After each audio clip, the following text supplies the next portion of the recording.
앞에서 찬양을 하는데 하나님이 참 여기 있는 청년들을 사랑하신다라는 마음이 굉장히 컸습니다. 그래서 두 가지를 말씀드리고 싶은 것이 있는데, 첫 번째는 여러분이 생각하는 것보다 하나님이 여러분을 정말 사랑하신다라는 거. 두 번째는 여러분이 느끼는 것보다 하나님이 더 세밀하게 여러분의 삶을 계획하고 이끌고 계시다라는 거 여러분 잊지 않으시길 바랍니다. 오늘 설교를 질문으로 시작하려고 합니다. 여러분 왜 사시나요? 죽으시라고 드리는 질문이 아니라 너무 웃으시니까 무섭네요. 왜 사시나요?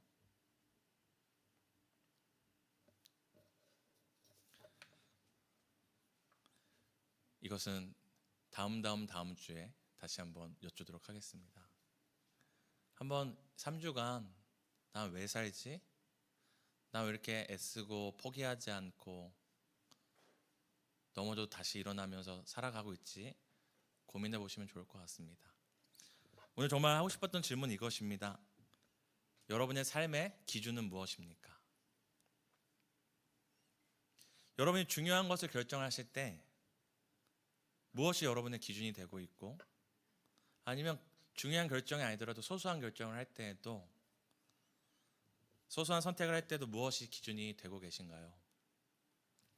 성경을 살펴보다 보면 한 시대에 사람들이 공통적인 기준을 가지고 살던 시대가 있었어요. 그 시대가 언제냐면 바로 사사시대입니다. 그 시대에 얼마나 사람들이 매 한 가지로 공통된 그 삶의 기준을 갖고 살았는지 성경의 저자는 이렇게 얘기합니다. 그 시대에 사람들이 자기 소견에 오른 대로 살았다. 자기 소견에 오른 대로 살던 시대가 바로 사사시대였고, 그 시대의 흐름이었습니다. 여기서 소견이라는 이 뜻은 한자어처럼 이제 볼견, 보다라는 뜻이 있는데요. 히브리어로도 보면 이제 바아인이라고 해서 자신의 눈 안이라는 의견을 갖고 있어요. 눈 안.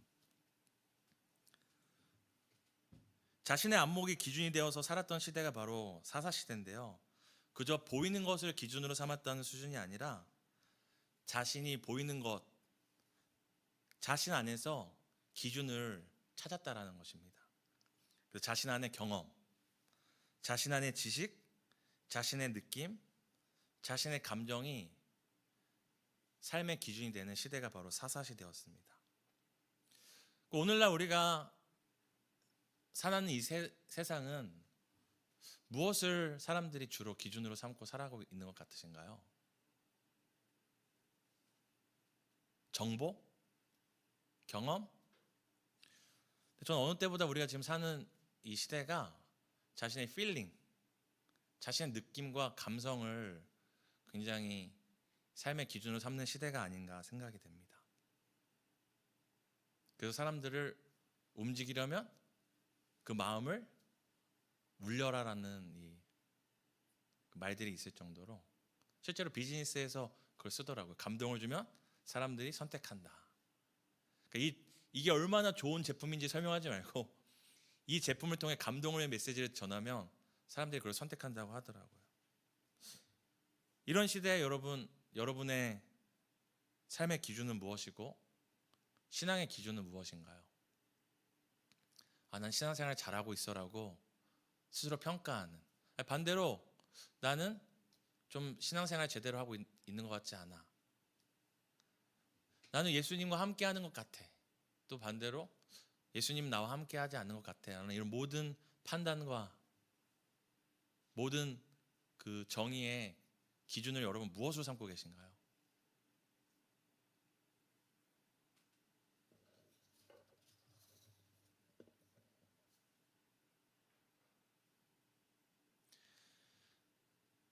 예수를 믿는다는 것은 사실 기준이 바뀌었다는 것을 말합니다.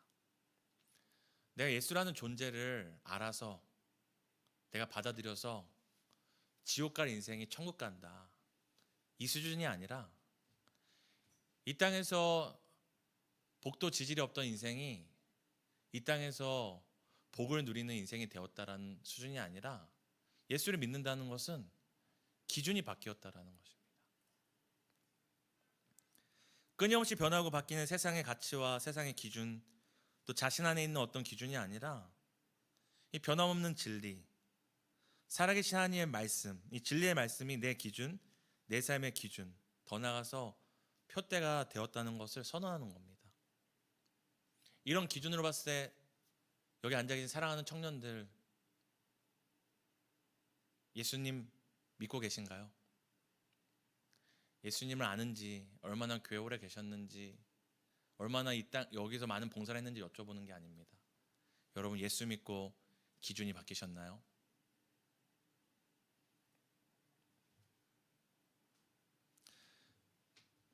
이 진리의 말씀이 우리의 삶의 기준이 되어야 된다고 제가 말씀드릴 때 굉장히 폭력적으로 느낄 수 있어요.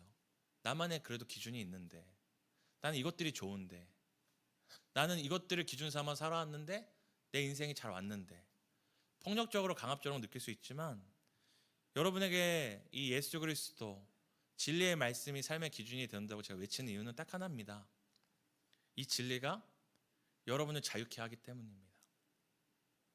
여러분을 올가매고 마치 족쇄처럼 나를 묶는 것 같은 이것이 여러분을 살리는, 여러분을 진정으로 자유케 하는 유일한 길이기 때문입니다. 여러분, 안전벨트가 족쇄입니까? 여러분을 살리는 생명의 끈입니까? 낭떠러지에서 줄 하나에 꽁꽁 묶여 있는데 이 줄이 여러분을 올매이는, 여러분의 옥죄는 고통입니까? 아니면 그 낭떠러지에서 살 수 있게 여러분을 붙드는 생명의 끈입니까?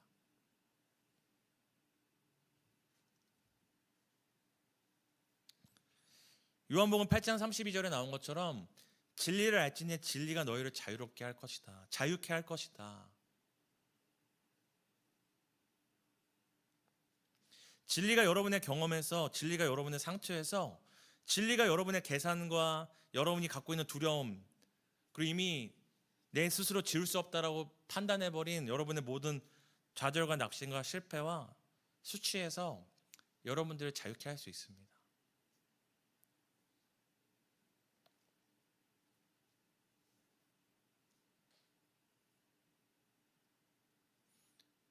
여러분, 끊임없이 기준이 바뀌는 이 어지러운 세상과 우리의 속사람과 이 혼란스러운 시대 가운데 여러분, 자유케 되기 원하시나요?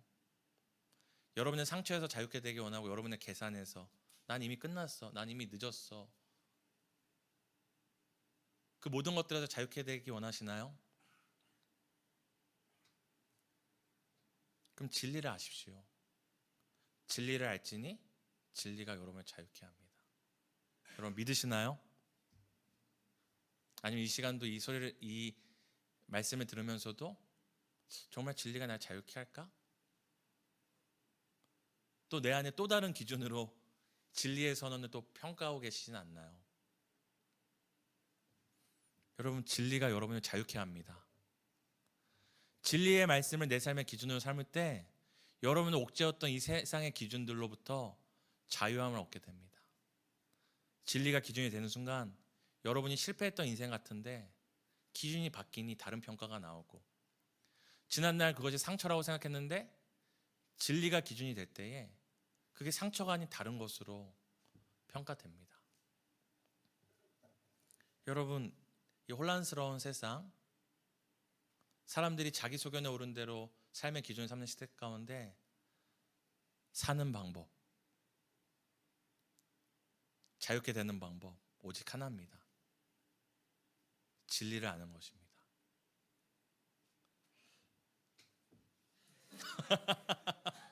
여러분이 대답을 안 하시니까 이게 성경에 나오는 저 돌들이라도 핸드폰이 대답하지 않습니까? 다시 여쭙겠습니다. 여러분, 진리로 자유케 되시길 소망합니다. 고맙다 시리아. 이 진리에 대한 얘기를 계속 드리는 이유는 하나입니다. 왜냐하면 오늘 사도 바울이 이 빌립보 교회를 향하여서 진리의 말씀을 선언하고 있기 때문입니다. 우리가 살폈던 것처럼 사도 바울이 이 빌립보 교회를 향해서 무엇이라고 먼저 외칩니까? 예수의 마음을 품으라고 얘기합니다. 시대와 지역을 떠나서 예수의 사람은, 그리스도인은 그 안에 예수의 마음이 있어야 됩니다. 다른 것으로 평가할 수 없어요. 그 안에 예수의 마음이 있으면 예수의 사람이고, 그 안에 예수가 계시면 예수의 사람입니다. 두 번째는 무엇입니까? 예수의 마음이 우리 안에 있을 수 있는 분명한 이유가 있다는 것입니다. 그럼 우리가 잘났거나 우리가 그 마음을 푸는 만한 어떤 실력이 있어서가 아니라 우리 안에 무엇이 있기 때문입니까? 그리스도의 위로와 아버지의 위로, 세상에서 경험할 수 없는 성령의 교제와 긍휼과 자비가 있기 때문이라고 했습니다. 그리고 마지막으로 지난주에 저희 살폈던 게 뭐였죠? 예수의 마음을 내가 품고자 하는 애씀보다 더 중요한 것이 있다. 뭐가 중요하다고 했죠? 애쓰는 것보다 예수 그리스도의 그 은혜와 마음을 내가 경험하는 것이 중요합니다. 청년회 때 제가 존경하는 교수님께서 어떤 표현까지 했냐면, 예수 그리스도의 은혜를 충분히 누리기 위해서 삶의 시천이 게으르게 느껴질 정도로 없어도 된다고 하셨어요. 이것은 무엇이냐면 그냥 아무것도 하지 말고 누워있으라는 것이 아니라 우리에 있어서 가장 중요한 것이 무엇입니까? 그 은혜를 누리는 것입니다. 여러분, 그 은혜의 뿌리 내려서 그 은혜의 양분을 공급받아서 맺지 않은 열매는 내가 맺은 열매인 거예요. 내가 맺은 열매로 사람을 살릴 수 있나요? 오직 시냇가에 심은 나무가 그 뿌리를 깊게 내려서 그 시냇가에서 생명과 양분을 얻어서 때를 따라 열매 맺고 잎사귀가 마르지 않으므로 누구나 그 열매를 먹고 살아갈 수 있는 것처럼, 우리가 열매 맺기 전에, 열매 맺는 건 중요하지 않아요. 열매 맺는 건 현상이죠. 더 중요한 것은 여러분이 더 깊이 과연 예수의 위로가 무엇인지, 아버지의 위로가 정말 이 세상을 살아갈 만큼 강력한 것인지, 성령의 교제. 여러분들 맨날 고백하잖아요. 성도가 서로 교통하는 것과. 여러분, 교통은 그냥 교통사고 할 때 그 교통이 아니에요. 세상에서 맛볼 수 없는 사람과 사람의 심장과 내장이 정말로 교감되는, 세상에서 경험할 수 없는, 저 사람의 아픔이 나의 아픔이 되고 저 사람의 기쁨이 나의 기쁨이 되고, 그것들을 여러분들이 경험하고 누리는 것이 중요합니다. 지난주에 저희가 살폈던 우리를 향한 그 하나님의 긍휼과 자비가 다른 말로 이제 깊은 공감이거든요. 그때 내장이라는 표현 썼잖아요. 하나님의 그 깊이 있는 그 마음이 우리 안에 있는 깊은 마음을 공감하시는 그 공감을 여러분 경험하셔야 됩니다.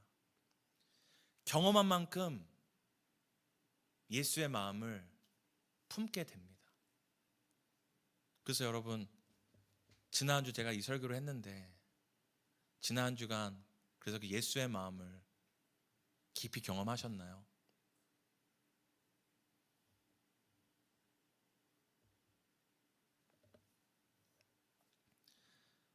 우리가 그 은혜를 깊이 경험할 때 빌립보서 2장 2절에는 우리가 마음을 같이 할 수 있고 심지어 같은 사랑을 가질 수 있고. 왜 같은 사랑입니까? 우린 다른 사람이지만 우리가 경험한 사랑은 누구의 사랑입니까? 한 분 아버지의 사랑이기 때문에 너도 그거 경험했어? 너도 그거 했어. 그 같은 사랑을 가질 수 있고 그 안에서 뜻을 합하여 마침내 한 마음을 품을 수 있다라고 얘기를 합니다. 여러분, 너무 좋을 것 같지 않아요? 저기 문을 열고 들어올 때마다 이곳에 같은 마음을 가진 사람들이 있는 거예요. 남이 아니라 나와 하나 같은 존재가 있는 거예요.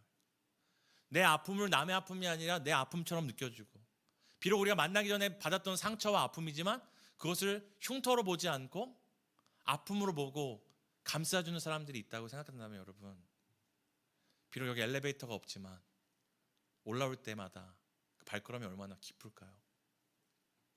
그거에 만약 소문이 난다면 여러분, 세상에 상처받은 사람들이 얼마나 많습니까? 별로 없나요? 가득하죠. 세상의 아이러니죠. 우리나라에 상담학이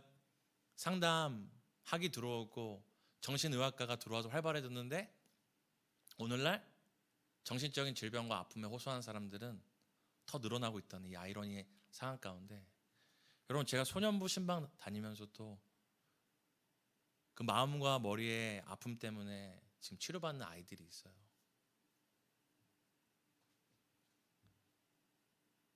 그런데 그런 상처들이 있는 사람들이 이 세상에 널렸는데, 여러분, 이 다음 청년 공동체에 여기 모이는 청년들 안에는 그리스도의 위로와 아버지의 사랑과 성령의 그 교통과 내장을 뛰어넘는 긍휼과 자비가 있다는 소문 들린다면 여러분 안 오겠습니까? 살고 싶은 사람이 찾아오지 않을까요? 저는 찾아올 거라 생각됩니다.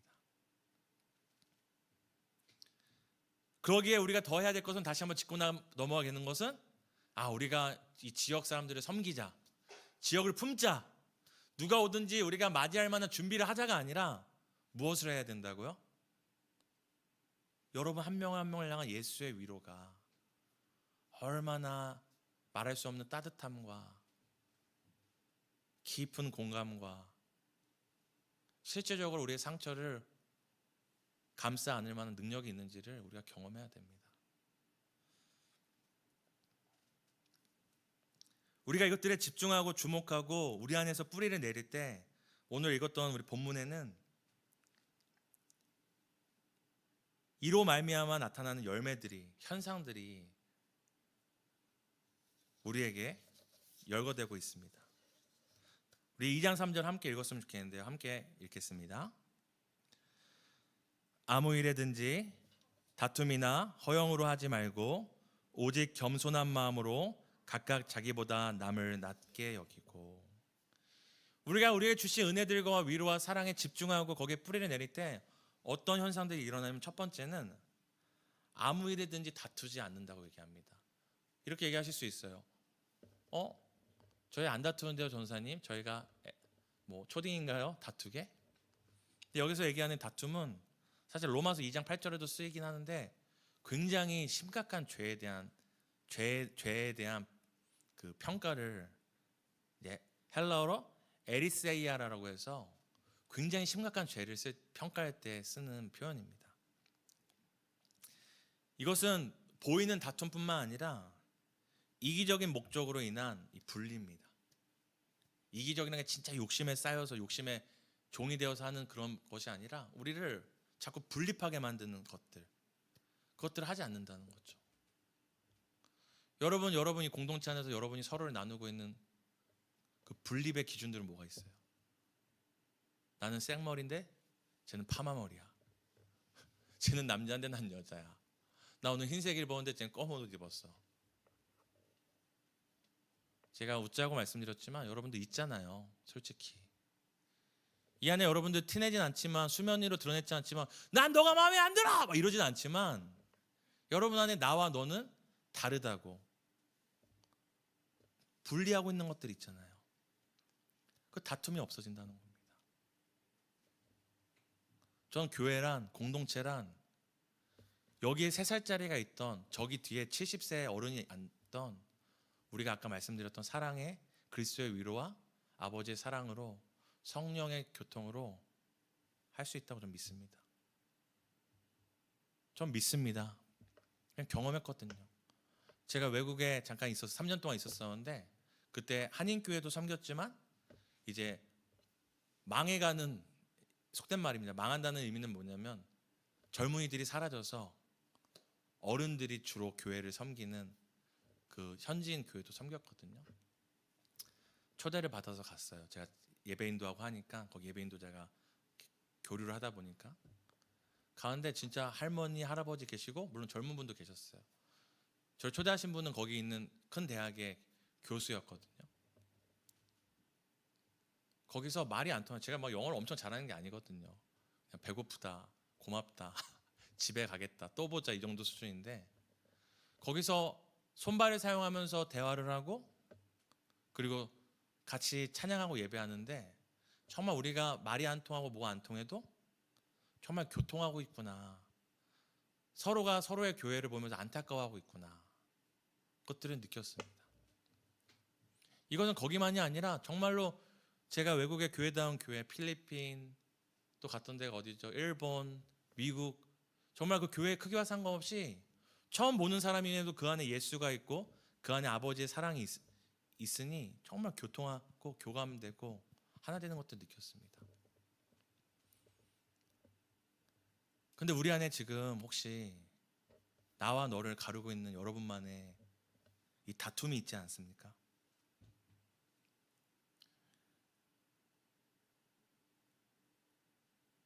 우리가 다투는 모든 것들의 근본은 사실 이 땅에 보이는 것이 전부라고 생각하기 때문이에요. 내가 보는 그 사람은 그것이 전부라고 생각하기 때문입니다. 우리가 여기서도 지금 20대, 30대 나이를 내 안에서 분리하고 있지만 여러분 하나님 보시기에 여러분 다 애예요. 그냥 하나님 나이가 몇 살이에요? 저도 모릅니다. 하나님이 우리에게 주지 않은 너희 안에 이걸 나눠라, 이거 안에 구분지어라 하지 않은 것들을 우리가 만들어서 나는 음악하는 사람이야, 나는 이 팀이야, 나는 직장인이야, 나는 학생이야, 나는 남자고 여자고, 나는 이런 집에서 태어났어, 나는 지금 이런 문제 가운데 난 있어, 나와 너는 달라, 우리는 분리돼 있어. 우리 안에 하나님이 주시지 않은 그것들로 끊임없이 분리를 하고 있다면 그것이 오늘 사도 바울이 얘기하는 다툼입니다. 하지만 그 다툼을 해결하려고 하지 마세요. 무엇을 하면 이 다툼이 없어진다고요? 아버지의 사랑과 예수 그리스도의 위로를 하면 저랑 다한 자매가 뭘로 하나 될 수 있겠습니까? 외모로 하나 될 수 있을까요?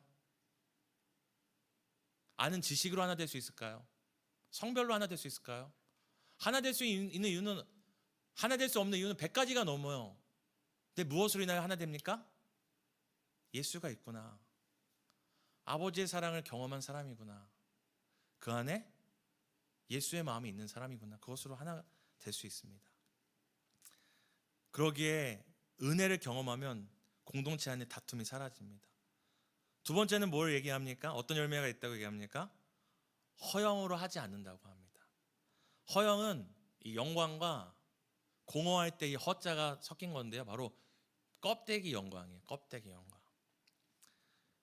제가 책을 찾아보니까 이 허영에 대해서 자신을 실제보다 높이 평가하는 과대망상이나 과장해서 포장하는 것이에요. 사람들 앞에 자신을 과장하는 것, 아니면 자신의 그것들을 과장해서 낮추는 것, 이 모든 것이 사실 허영입니다. 근데 우리 안에 예수의 사랑이 있고 아버지의 사랑이 있으면 이 허영이 없어져요. 왜냐? 꾸밀 필요가 없기 때문입니다. 이 사람들이 나를 평가하는 사람들이 아니고 나를 판단하는 사람들이 아니고 이 사람들이 어떤 사람들이기 때문입니까? 나를 그 긍휼과 자비로 애끓는 마음으로 나를 품어준 사람이기 때문에 포장할 이유가 없는 거죠. 저 문 밖을 들어오기 전에 내 인생의 무화과 나무 가지로 자신의 곳곳 부끄러움을 수치로 가리던 사람들이 저 문 밖을 들어올 때는 무화과 나무를 다 던져버리고, 무화과 나무 가지를 다 던져버리고, 여기 있는 사람들은 나를 내 수치를 있는 그대로 받아줄 사람들이야 라고 들어오게 됩니다. 근데 이것보다 중요한 것은 우리가 왜 허영을 버리게 되냐면 바로 우리가 성도 안에 이 깊은 교통과 서로의 교제가 우리가 해내는 것이 아니라 바로 우리를 조명하시고 가르치시는 성령 안에서 이루어지는 것이기 때문입니다. 여러분, 사람들이, 옆 사람들이 왜 자꾸 스스로를 포장하는지 아세요? 여러분들이 대단해 보이기 때문이에요. 여러분들 스스로가 대단해 보이고 나보다 낫다고 생각하니까 자꾸 여러분들 앞에 올 때는 뭔가 과장하게 되는 거예요. 한 주간 잘 사는 것처럼. 제가 정말 재밌는 얘기를 들었는데, 제가 신앙 강좌하다가 어떤 분이, 어른이시죠? 우리 교회 아니에요? 다락방을 하다가 오래전 다락방을 끊으셨대요. 이 표현을 쓰시니까 다락방을 끊으셨대요. 왜 다락방을 끊으셨나요? 물어봤더니 이유가 뭐냐면 자꾸 다락방에 가면 하나님을 경험한 그것을 극적으로 표현한다는 거예요. 하나님을 막 이렇게 경험했다. 자기는 그렇게 경험하지 않았는데 자기도 있다 보니까 자꾸 자기도 과장하게 된다는 거예요. 그러지 않았는데 막 극적으로 하나님이 막 지난주 내 삶을 막 인도하신 것처럼 과장하게 되다가 지쳐가지고 안 나간다고.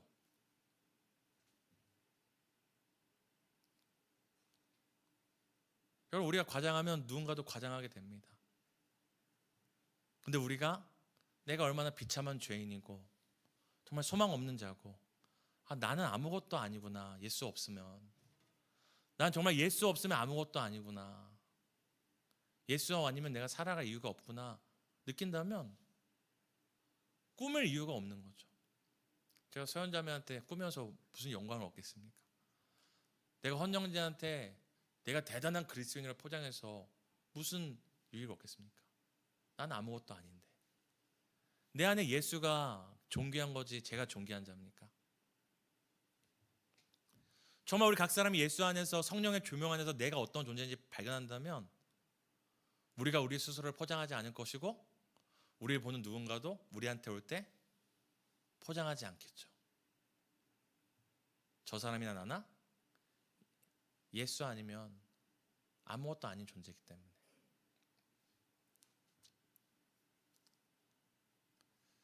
여러분, 포장하지 마세요. 꾸미지 마세요. 과장하지 마세요. 그것 때문에 또 다른 누군가가 인생의 허영과 가면을 쓰고 들어올 수 있습니다. 정말 예수 안에서 참된 나를 발견하세요. 여러분, 생얼로 오셔도 좋습니다. 얼굴은 생얼로 오지 못하실지라도, 외모는 꾸미지 않고 못 오실지라도 마음만은 꾸미지 말고 오세요.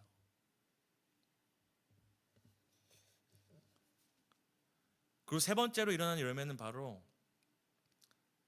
오직 겸손한 마음으로 옆 사람이 나보다 괜찮은 사람, 낮게 여기게 됩니다. 사실 여기서 겸손함이라는 이 겸손함이라는 겸손은 그 수치와 굴욕, 비참한 그 굴욕을 나타내는 단어인데요. 이것은 저희가 다음 주에 살펴보기 때문에 넘어가겠습니다. 여러분, 정말 옆 사람을 나보다 나은 존재로 여겨요. 제가 우리 소년부 아이들의 존댓 쓰거든요. 누구누구 씨, 우리 4, 5학년인데 제가 존댓말 쓰죠. 제가 누구누구 씨, 누구누구 씨예요. 제가 왜 그럴까요? 사이를 두고 거리를 두고 싶어서가 아니라 정말 그 영혼 자체를 제가 존귀히 여기기 때문입니다. 저보다 똑똑합니까? 물론 똑똑한 애들도 있어요.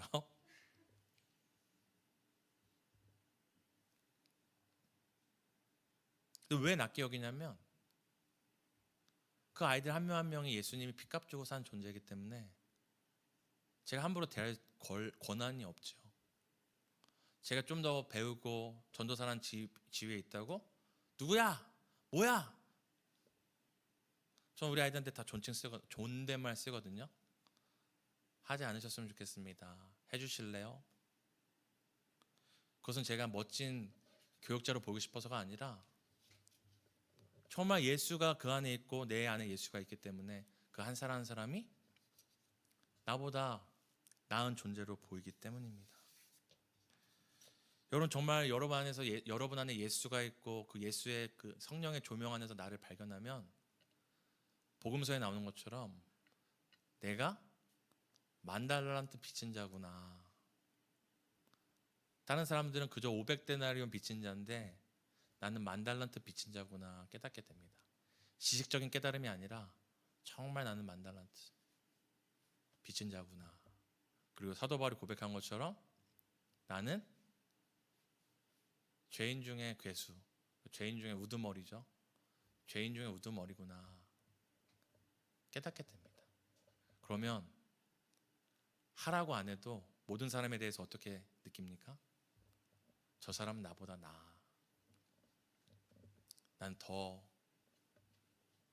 심각한 죄인이고 더 완악한 죄인이고 여전히 예수를 입으로 고백하지만 내 삶으로는 예수를 부인하는 이것밖에 안 되는 존재인데 나보다 남을 낮게 여기게 됩니다. 그리고 마지막인데요. 빌립보서 2장 4절을 함께 우리 읽었으면 좋겠습니다. 함께 읽겠습니다. 각각 자기 일을 돌볼 뿐더러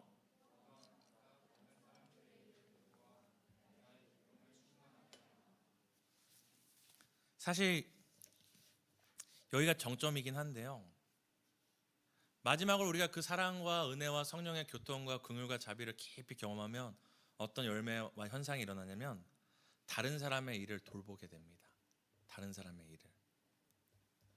여기서 쓰이는 이 스코페오라는 헬라어는 우리가 아는 것처럼 마이크로스코프, 이제 현미경이나 멀리 있는 걸 볼 때 쓰는 텔레스코프, 만원경을 쓸 때 의미하는 거예요. 그러니까 만원경이나 현미경을 의미할 때 쓰는 건데, 하나님의 은혜를 깊이 경험하면 어떤 사람이 되냐면, 어떤 열매와 현상이 일어나냐면 자신만을 보는 사람이 아니라 다른 사람의 일을 볼 줄 아는 사람이 됩니다.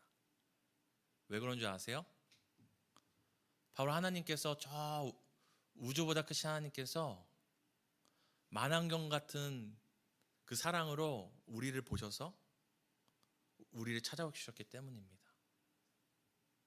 여러분, 하나님이 그 사랑의 만환경이 아니었으면 우리가 보일까요? 성경에 뭐라 말합니까? 우리가 우주의 먼지고 티끌 같은 존재라고 하잖아요. 근데 하나님이 우리를 어떻게 보셨나요? 그 사랑의 스코프로 우리를 돌보셨기 때문에 우리를 찾아오신 것입니다. 그리고 이 하나님께서 그저 우리에게 찾아오고 마셨나요? 그분이 이 현미경을 우리의 마음을 감찰하시며 우리의 마음을 살피심으로 인하여서 우리의 마음 깊은 곳 은밀한 심정을 면밀하게 관찰하시고 만지시는 분입니다. 여러분의 그 작은 음성, 작은 신음, 아니면 이제 나는 아무것도 할 수 없어, 아무것도 하지 않는 그 순간에도 하나님은 여러분을 뭐하고 계신 거죠? 지금 스코페오 하고 계세요. 스코페오. 만원경으로 여러분을 놓칠까 끊임없이 여러분을 지켜보고 있고, 여러분의 마음을 놓칠까 끊임없이 현미경으로 여러분의 마음을 감찰하고 계신 것이 바로 오늘 우리를 돌보시는 하나님이죠. 이 하나님의 이 돌보심을 경험하는 사람이 어떻게 된다고요? 서로를 다른 사람의 일을 돌보게 되는 것입니다. 저 사람의 마음은 어떨지, 그 사람의 형편은 어떨지. 사실 제가 여러분 같이 놀자고 그러는 건 아닌데요, 제가 얼마 전에 카톡 올렸잖아요. 추석 때 오늘 예배 끝나고 혹시 일정 없으신 분 있으면 엄지척하라. 근데 네 분이 신청해 주셨어요. 그 중에 한 명은 저고 예, 여러분 부담드리려고 하는 얘기 아니에요. 제가 그걸 왜 올렸냐면, 제가 이제 추석 가족들 보내는데 우리 안에 혹시나, 안 그러시겠지만 혹시나 좀 적적하게 시간을 보내는 사람이 한 명이라도 있다면 그 사람과 함께하는 게 맞지 않나라는 마음이 계속 있었어요. 사실 저도 추석 연휴 때문에 지금 막 왔다 갔다 하느라고 피곤하거든요. 근데 마음에 한 사람이라도 있다면 정말 1대1로 같이 신방이 될 수 있겠지만 같이 맛있는 거 먹고 해야겠다. 근데 무려 3명이나 신청을 해주셨어요. 근데 다 소년부 교사라서 마음에 혹시 내가 안쓰러워서 신청했나라는 오해가 생기지만 이것은 오해라 생각됩니다. 근데 이 얘기를 왜 하냐면, 제가 의도적으로 생각하고 한 게 아니에요. 근데 제 마음에 자꾸 뭐가 들려지는 거죠? 내 마음의 만환경이, 사랑의 만환경이 들려지고, 사랑의 현미경이 들려져서 혹시나 외로움을 숨기진 않을까, 혹시나 외롭게 보내지 않을까라는 그 마음이 있는 거죠. 제가 노력했습니까? 제가 계획했을까요? 전혀 아니에요. 제 안에 예수가 있기에 그 사랑의 만환경과 현미경이 계속 들려지는 것입니다. 저 우주보다 크신 하나님께서 우주의 먼지 같은 나를 만환경으로 보듯이 멀리서 찾아보셨고, 현미경으로 내 마음을 살피듯이 내 삶의 형편과 내 마음 깊은 그 은밀한 심정을 때마다 면밀히 살펴보셨기 때문에 그 은혜를 받은 제 영혼이, 제 삶이 자꾸 나와 상관없는 사람들이 보이기 시작하는 거예요. 내 옆에 있는 사람의 그 마음이 자꾸 관심이 가는 거예요. 때로는 그 사람의 표정만 봐도 그 사람의 애통함과 그 사람의 신음과 몸부림이 여러분 보이는 것입니다. 잘나서요? 능력이 있어서요? 아니요. 우리가 바로 그 사랑, 그 은혜를 입은 자들이기 때문입니다. 제 옆 사람 한번 봐보세요. 사랑의 만원경과 현미경을 한번 보시겠어요? 무엇이 보이시나요? 하트 그리지 마시고요. 무엇이 보이시나요? 우리가 그 은혜를 경험하면 여러분, 서로의 외모가 아니라 눈으로 볼 수 없는, 우리의 소경과 안목으로 볼 수 없는 그 신미의 신음과 애통함이, 삶의 무게가 보이게 됩니다. 사랑하는 우리 청년 여러분, 제가 방금 설명했던 이 마음들, 이 열매들 있잖아요. 분리됨이 없어지고, 너와 나를 나누는 기준들이 없어지고, 서로를 꾸미는 허영들이 없어지고, 나보다 너가 더 귀하다라고 여기고, 끊임없이 서로를 사랑과 긍휼의 스코페어를 드는 이 모습들, 누구를 닮았나요? 누구의 마음일까요? 이런 마음이 바로 이 마음이 우리를 찾아오신 예수 그리스도의 마음입니다. 여러분, 예수 그리스도의 마음 품으려 하지 마시고 그 은혜를 누리면 그 은혜 안에서 그리스도의 마음과 열매는 꽃피고 열매 맺게 되어 있습니다. 우리 사랑하는 다음 청년부가 그 은혜를 깊이 누리고 또 누려서 우리가 알게 모르게 봄이 찾아오고 싹이 트고 꽃이 피듯이 정말 그리스도의 사랑으로, 그리스도의 마음으로 충만한 그리스도의 봄날을 함께 맞이하게 되기를 예수님의 이름으로 축복합니다. 이 시간 함께 우리 말씀 붙잡고 기도하고 찬양했으면 좋겠는데요. 여러분 각자에게 주신 그 말씀 가운데서 여러분 먼저 잡아야 될 것은 내가 다투지 말아야 되겠구나, 내가 허영하지 말아야겠구나, 내가 남보다 남을 낮게 여겨야겠구나 하지 마시고요. 예수가 그렇게 나를 대하시는구나, 너와 나 사이에 어떤 것도 분리될 수 없다, 너와 나 사이는 어떤 것도 허영으로 꾸밀 필요 없다, 내 생명을 너에게 줄 만큼 넌 나에게 더 나은 존재다, 내가 오늘도 너의 그 심령을 살피고 너의 삶을 살핀다 말씀하신 그 은혜를 먼저 깊이 누리기 원한다고 함께 기도했으면 좋겠습니다. 함께 기도합니다. 아버지, 우리 사랑하는 청년들,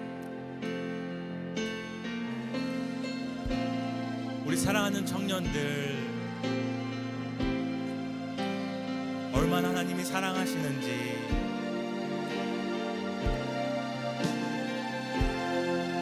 그 생명을 주시기까지 얼마나 아끼시는지, 때론 버림받은 것 같고 때론 혼자 남겨진 것 같은 그때에도 하나님이 그 사랑의 스코페어로 우리를 감찰하시며 한순간도 놓치지 않고 우리의 삶을 인도하고 계심을 알기 원합니다. 그러므로 그리스도인에게는 한순간도 혼자 있는 시간이 없음을 압니다. 오늘도 우리에게 말할 수 없는 상처와 아픔과 눈물과 모든 삶의 멍에들을 면밀히 살피시며 감찰하시고 관찰하시며 아버지 모든 막힌 담을 허무시며 있는 모습 그대로 헛된 영광과 헛된 꿈인가 가식과 것이 아니라 있는 모습 그대로 나오라 말씀하시는 그 사랑을 힘입어 우리가 나가기 원합니다. 오늘도 그 사랑을 힘입어 담대히 아버지께 나아갑니다. 아버지 때를 따라 그 은혜를 얻기 위하여 우리가 은혜의 보좌 앞에 담대히 나가기 원합니다. 주여, 우리의 삶의 지침과 피곤과 멍해와 영원히 지워지지 않을 것 같은 우리의 상처와 눈물과 아픔들을 주께 맡기기 원합니다. 주여, 하나님이 하실 수 없다면, 예수께서 해결할 수 없다면 또 어디서 이것들을 해결할 수 있겠습니까? 주여 사랑하는 우리 귀한 청년 공동체 기억하여 주시고 그 은혜 안에 그 사랑의 능력과 그리스도의 위로 안에 성령의 교제와 긍휼과 자비 안에서 도와주시기를 소망합니다. 주여 하나님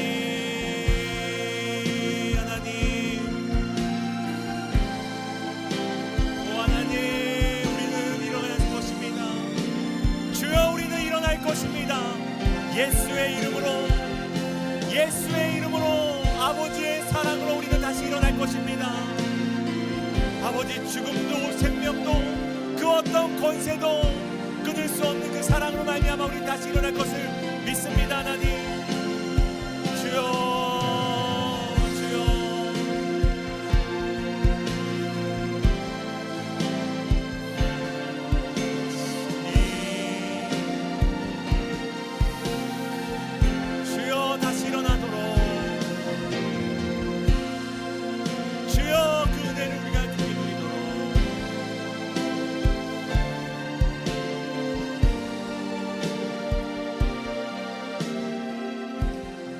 우리 안에 계신 그리스도의 그 따스한 위로를 기억하며 우리 함께 고백하기 원합니다. 따스한 성령님, 따스한 성령님, 마음으로 보냄, 마음으로 보냄, 내 몸을 감싸며 주어지는 평안함, 만족함을 느끼네. 사랑과 진리의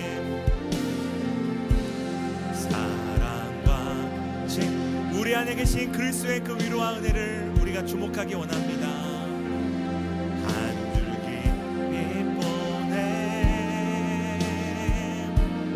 내 몸을 감싸며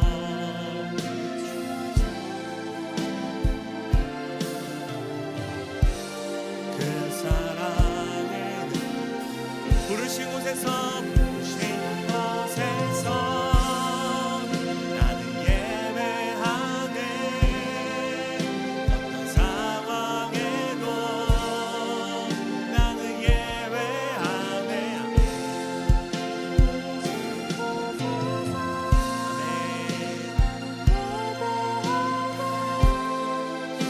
우리 안에 계신 예수 그리스도만 바라보며 다시 한번 고백합니다. 부르신 곳에서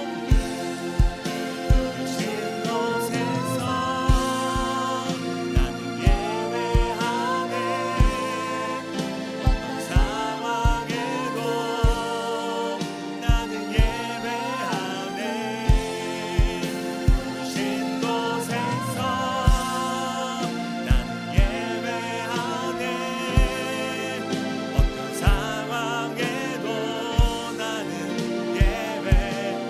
내가 걸어갈 때 길이 되고 내가 걸어갈 때 길이 되고 살아갈 때 삶이 되는 그곳에서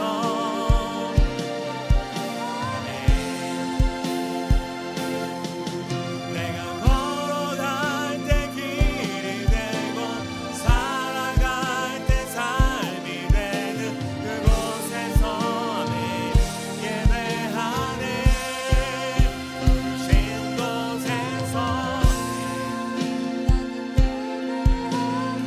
어떤 상황에도 주님만 바라보며 살아갑니다. 나는 예배하네. 아멘. 나는 예배하네. 어떤 상황에 우리 마지막으로 우리의 삶의 모든 순간을 드리며 부르신 곳에서 주님만 예배합니다.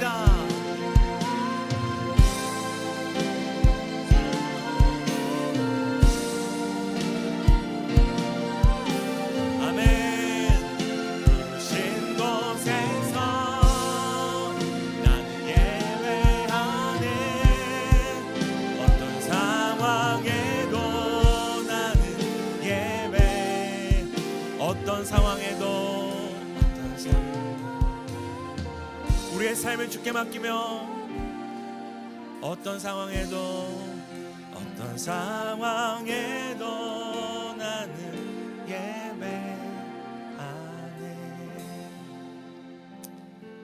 우리 마지막으로 우리의 삶의 예배를 위하여 기도하고 우리 예배를 마쳤으면 좋겠습니다. 사랑하는 청년 여러분, 예배의 뜻은 그곳에 나의 가치가 있다라는 뜻을 갖고 있습니다. 우리가 예배 드리는 것은 이 자리에 앉아서 예배 순서를 드리는 게 예배가 아니라 하나님이 나에게 가장 가치 있는 분이고 내 인생의 가장 우선순위입니다라고 고백하는 것입니다. 이 시간에 기도할 때 우리가 삶의 자리에서 예배하며 살기 원한다고 기도하겠습니다. 하나님, 때론 돈으로, 나의 성적으로, 나의 상황으로 세상은 나를 평가하고 나의 가치를 매기지만 하나님, 나는 나의 가치를 나에게 주신 그리스도의 사랑과 아버지의 그 위로와 성령의 교제와 긍휼과 자비에 나의 가치를 두겠다고, 내 안에 있는 그 주님의 은혜에 내 삶의 의미와 가치를 두겠다고 우리의 삶의 예배를 위하여 함께 기도하겠습니다. 함께 기도합니다. 하나님, 다른 것이 나를 평가할 수 없습니다. 나의 성과, 나의 상태와 나의 환경과 이것밖에 되지 못하는 나의 여건들이 나를 평가할 수 없습니다. 아버지, 내가 아무리 잘되고 잘 살고 누구보다 아버지 안정된 위치에 있을지라도 이것이 내 가치가 될 수 없음을 고백합니다. 나의 가치는 예수의 가치이고 나의 가치는 복음의 가치이고 나의 가치는 내 안에 있는 그리스도의 위로와 아버지의 사랑의 위로와 세상이 줄 수 없는 성령의 교통하심과 아버지 그 뱃속에 있는 자궁에 있는 그 아기를 무엇보다도 존귀하게 여기는 아버지의 어미의 마음과 같은 그 긍휼과 자비가 나를 향하여 끓는 아버지의 그 긍휼과 자비가 나의 가치임을 고백합니다. 아버지, 죽을지언정 나를 포기하실 수 없었던 예수 그리스도의 그 사랑이 나의 가치입니다. 우리들의 가치입니다. 주여, 우리 사랑하는 청년들이 세상에 속지 않고 세상에 보이는 것들에 무너지지 않고 좌절하지 않고 우리는 예수의 가치이다, 나는 복음의 가치이다, 은혜가 내 인생의 가치임을 날마다 그곳에 내 삶의 가치를 두고 걸어가고 승리하고 일어나는 모든 영혼이 될 수 있도록 주여 불쌍히 여겨주시기 원합니다. 주여, 이 사랑이 우리 안에 충만해지기까지, 이 은혜의 능력으로 우리가 다시 일어서기까지, 꽃피고 열매 맺을 때까지 주여, 우리를 그 은혜로 충만하게 채워주시길 소망합니다. 하나님, 오늘도 선물로 이 하루를 허락해 주셔서 감사합니다. 이 선물 같은 하루에 사랑하는 우리 형제 자매들 만나서 함께 예배하고 함께 교제할 수 있게 해주셔서 감사합니다. 우리의 예배가, 우리의 교제가 금이나 은으로 산 것이 아니라 예수께서 피값 주고 사셔서 우리에게 주신 것들인데 우리가 더욱 귀히 여기며 무엇보다 더욱 누리는 우리 모두가 되기를 소망합니다. 하나님, 새로운 한 주 살아갈 때 우리 한 명 한 명 모두 예수로 살게 해주세요. 예수의 그 사랑과 위로, 세상에서 누릴 수 없는 그 성령의 교제로 사는 한 주 되기를 간절히 소망합니다. 모두 함께 예배드리게 하심을 감사드리며 우리를 이 자리에 모아주신 소망의 예수님의 이름으로 기도드립니다. 하늘에 계신 우리 아버지여, 이름이 거룩히 여김을 받으시오며 나라에 임하옵시며 뜻이 하늘에서 이루어진 것 같이 땅에서도 이루어지리다. 오늘날 우리에게 일용할 양식을 주옵시고 우리가 우리에게 죄진 자를 사하여 준 것 같이 우리 죄를 사하여 주옵시고 우리를 시험에 들게 하지 마옵시고 다만 악에서 구하옵소서. 대개 나라와 권세와 영광이 아버지께 영원히 있사옵나이다.